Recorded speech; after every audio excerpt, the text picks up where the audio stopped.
Aujourd'hui, j'aimerais vous parler de la notion de conversion.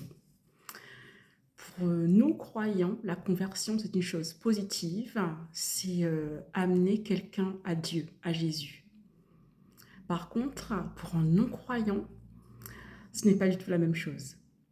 Car quand on dit qu'on veut les convertir, pour eux, ça sous-entend qu'ils ont un problème et qu'il faut le régler.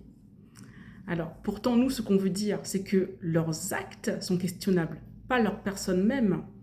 Mais comme c'est un sujet sensible, ils le prennent à cœur et ils le prennent pour eux, ils se sentent attaqués. Par exemple, l'année dernière, j'ai vu un ami non-croyant.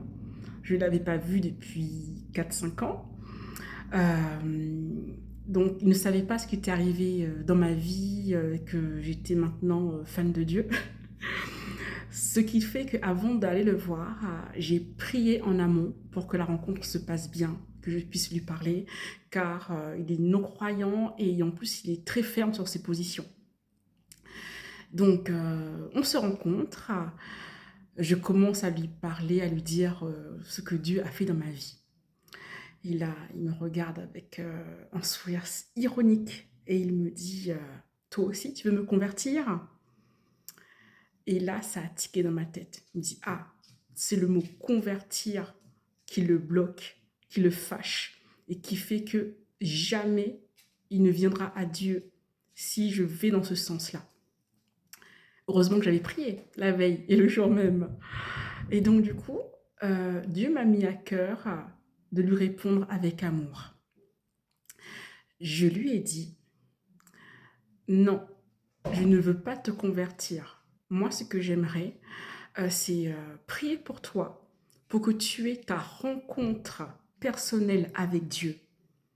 Comme ça, après, tu peux, toi, juger en ton âme et conscience si tu veux continuer le chemin avec lui ou t'en écarter. Mais moi, en tout cas, j'aurais fait ma part. Eh bien, je n'y croyais pas. Après il avoir répondu ça, il avait l'air plutôt content. Il s'est relaxé, il s'est apaisé.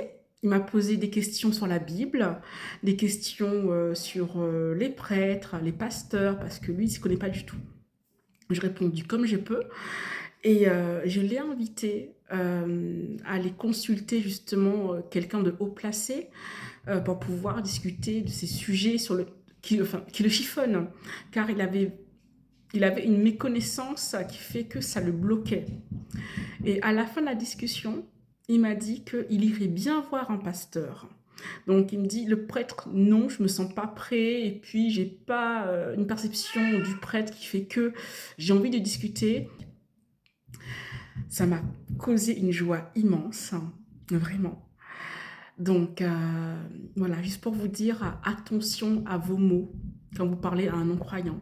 N'oubliez pas que avant eux, nous aussi, on était non-croyants, on était dans le monde, on était sensibles, susceptibles à certaines approches. Même si nous, on veut les ramener à Dieu avec de bonnes intentions, c'est mal perçu. C'est mal perçu, donc il faut le prendre avec des pincettes, il faut avoir de l'empathie, afin qu'ils puissent vouloir sauter le pas d'eux-mêmes. Merci pour votre écoute, que Dieu vous bénisse.